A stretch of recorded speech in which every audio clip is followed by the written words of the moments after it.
The freedom of a life without prescribed meaning and purpose. Introduction. From childhood, the mantra that life must have a specific meaning and purpose is embedded in our psyche. This message is reinforced by cultural narratives, literature, and even the well-intentioned advice of our closest allies. The overarching theme is the same: to live a fulfilling life, you must discover your why. But what if I told you that this constant search for meaning is not only exhausting but also unnecessary? What if life could be just as fulfilling, perhaps even more so, without this ceaseless quest for a predefined purpose?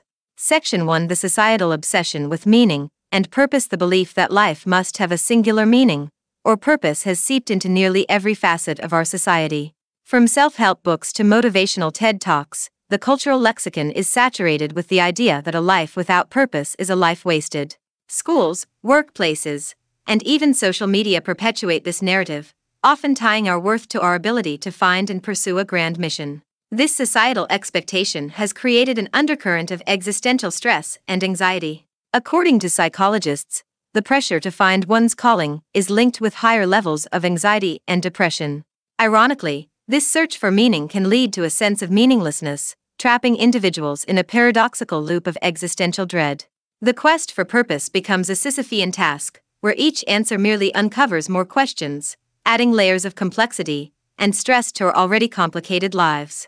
Section 2. The philosophical underpinnings. Existentialist philosophers, like Jean-Paul Sartre and Albert Camus, have long grappled with the disquieting idea that life may lack inherent meaning. Sartre's concept of existence precedes essence suggests that individuals are not born with a preset purpose, rather, they must create it themselves through choices and actions. Camus, on the other hand, introduces the idea of absurdism, arguing that the quest for meaning is inherently absurd because life's randomness and uncertainty make any definitive answer impossible.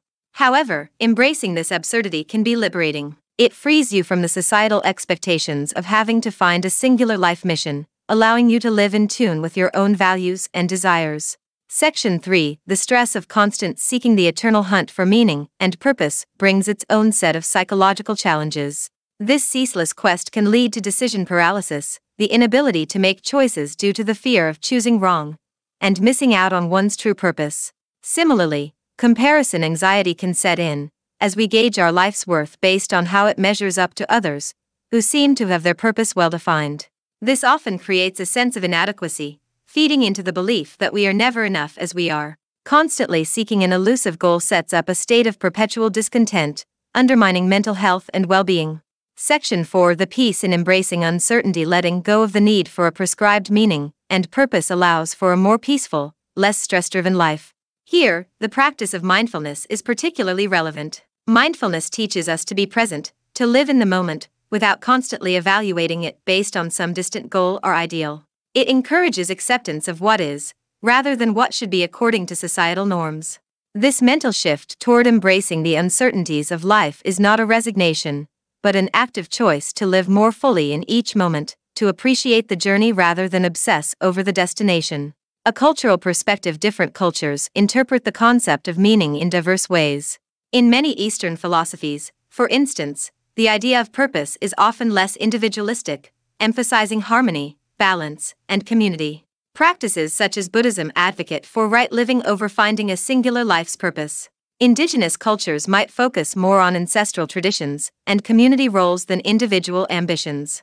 This diversity in perspectives offers valuable insights. The stress associated with seeking a life's purpose is not universal, but influenced by cultural factors. Section 5. The skimming stones metaphor. Ripples on water. Imagine tossing a stone, skimming it across the surface of a still lake. Each point where the stone touches the water creates a ripple, momentarily disturbing the calm surface before fading away. In a Zen-like perspective, these ripples can be seen as metaphors for our search for meaning, purpose, and identity. Temporary events that create a semblance of who we are at different points in time.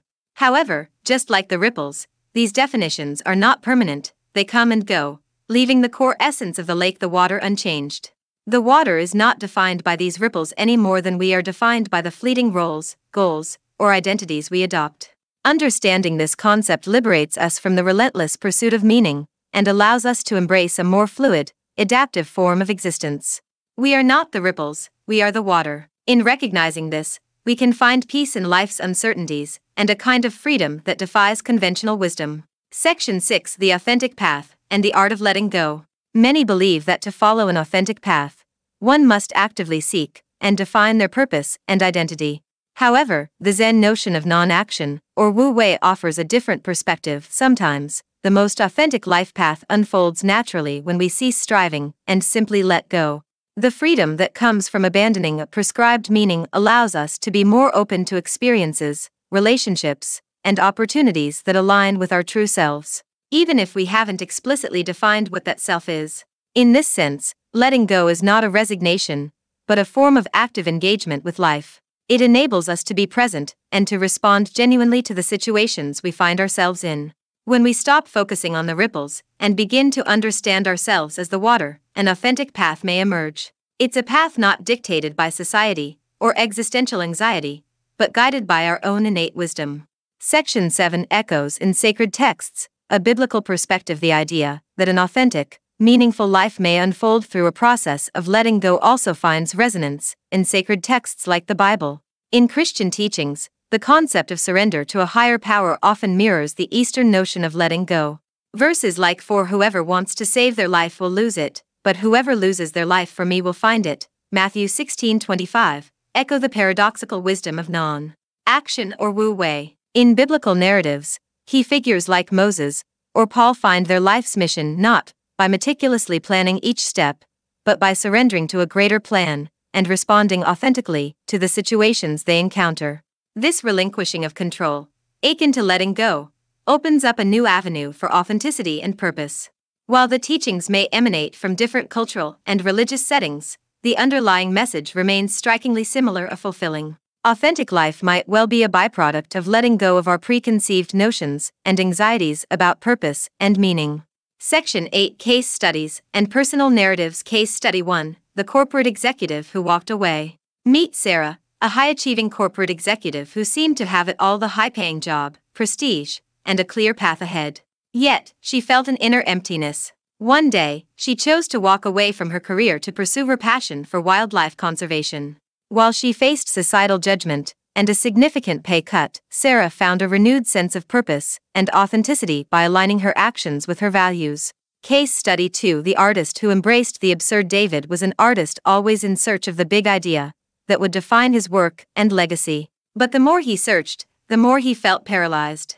After studying existentialism and embracing the concept of absurdism, David began creating art without the burden of it having to mean something. The result was a more authentic, unrestrained form of expression, liberating him from the shackles of constant seeking. Personal narrative. Jane's journey to mindfulness. Jane had always been a planner, scheduling out every aspect of her life in the quest for meaning. Yet, this led to stress and the nagging feeling that she was missing out on life. Through the practice of mindfulness and the metaphor of the skimming stones, she learned to let go, living more in the present.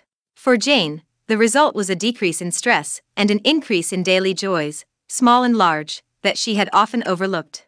Case Study 3: Downsizing to Minimalism, a Life Unburdened. Meet Emily and John, a couple who seemingly had achieved the American dream, a large suburban home filled with all the modern amenities.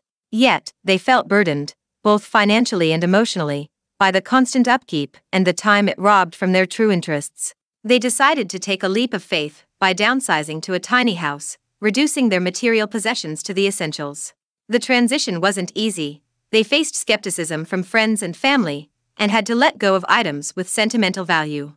However, what they gained was far more valuable. By freeing themselves from the need to maintain a large home and numerous possessions, they found they had more time to travel, engage with their community, and pursue hobbies that they had long neglected.